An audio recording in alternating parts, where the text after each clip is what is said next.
Hello, beautiful people. It's Carla once again. I'm in isolation in Ecuador due to COVID-19, and plenty of my students around the world are in the same boat. And everybody's getting tired of talking to the same people, and so we're going to be talking about some vocabulary today that could help you to sound super smart when you're talking about this pandemic. So let's begin with some verbs. The first verb is the word infringe. Being locked inside of our home infringes upon our rights as citizens. Also, we can use the word as a noun for infringement.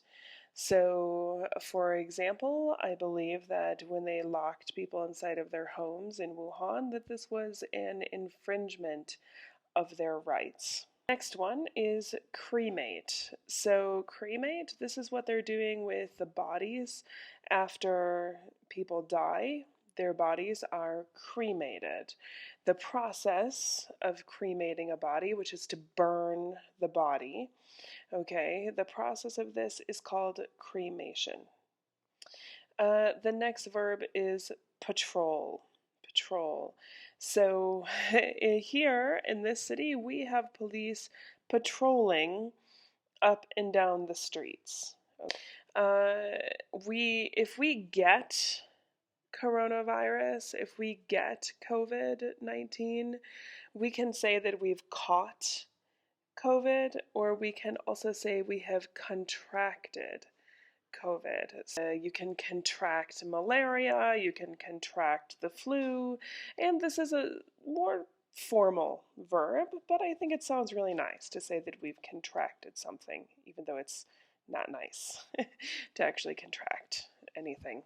The last verb that we're looking at is exaggerate. So several people believe that some countries have exaggerated their numbers, which means to make them larger or greater than normal. Okay, we can say maybe people are exaggerating their symptoms. Oh, it doesn't hurt that bad. Calm down. It's not that bad. You're exaggerating. Okay, if you are exaggerating, this is an exaggeration. Okay, so an exaggeration is the noun for this. If I caught a small fish and I said that I caught a very big fish, this would be an exaggeration of the truth. Lots of things can pile up. Some of you are out of work right now with the coronavirus, and you can say that your bills are piling up, right? We can talk about bodies piling up, right? The dead, the people have passed away from this virus. Okay, the next phrase is spread like wildfire. So if something spreads like wildfire, it's basically out of control. It's spreading so quickly, and I think that we can say in many areas that that COVID-19 has spread like wildfire. The next one is to be packed. So packed, in this case, we can talk about the hospitals being packed with people, waiting rooms being packed with those who are showing symptoms and believe that they have this virus. But anytime you're going to see a lot of people in one area, it is packed. Maybe we can say the streets used to be packed with people, but now it's like a ghost town. There's no one around. Ghost town. Okay, the next phrase is out of thin air. So a lot of us don't believe the numbers that we're hearing for COVID, and we believe that they've kind of pulled them out of thin air, like from nowhere. Things are confusing, it's disorienting, we're not sure what's really going on. We can say that there is a smoke screen up, stopping us from seeing the truth. And then, once this smoke clears, we can see what the truth is. To pull the wool over our eyes, often people will wear wool hats, right? Wool is the stuff from the sheep. The sheep fur is wool. So if you're pulling the wool over someone's eyes, they can't see clearly. Obviously, it's not just applicable to this virus.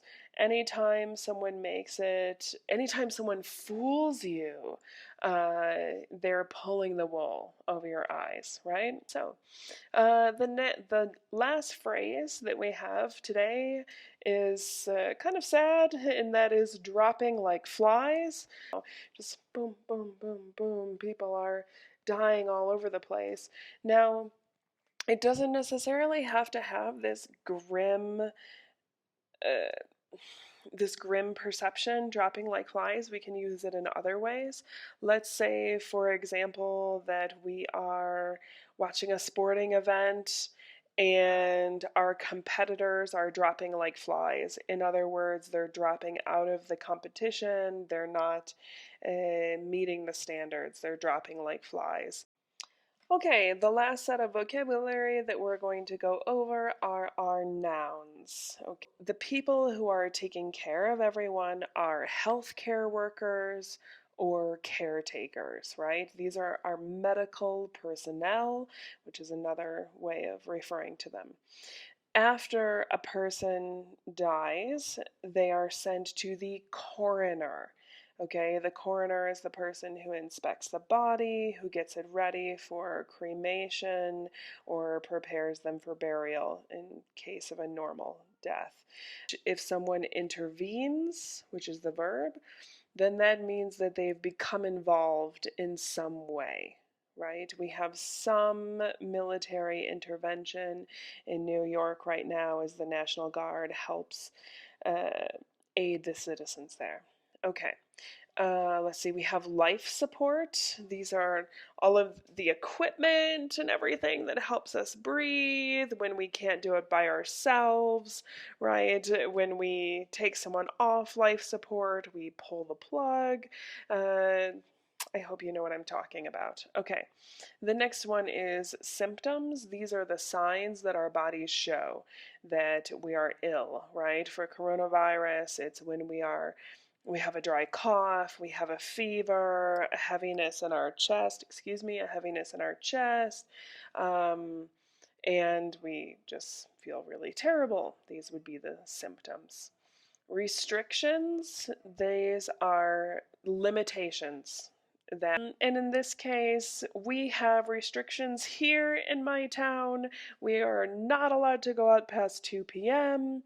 and we have to stay in until 5 a.m. Those are our restrictions. Okay. Another word is systematic. Systematic. And this is when something is done in a systematized way, which means like a system. So we had systematic closures here. First, they closed the borders, then they closed the airports, then they closed down each city. So it was all like a system, a systematic. Susceptible. Those of us who are not as healthy are more susceptible to this disease. Maybe if you live in a house with a whole bunch of people, you're more susceptible to the disease because there are more people who can give this to you. If something can affect you more easily. Some of us are more susceptible to heartache or heartbreak than others. Last one for today are these crazy suits that these guys are wearing, all white, to protect themselves. These are called hazmat suits, okay? So we have some people who go in to check on our neighbor every day, and there are 4 of them, and they wear hazmat suits. And that is it. These are the quick rundown of some vocabulary that you can use to talk about COVID-19. Stay healthy, stay well, stay inside. I will see you soon. All right, bye-bye.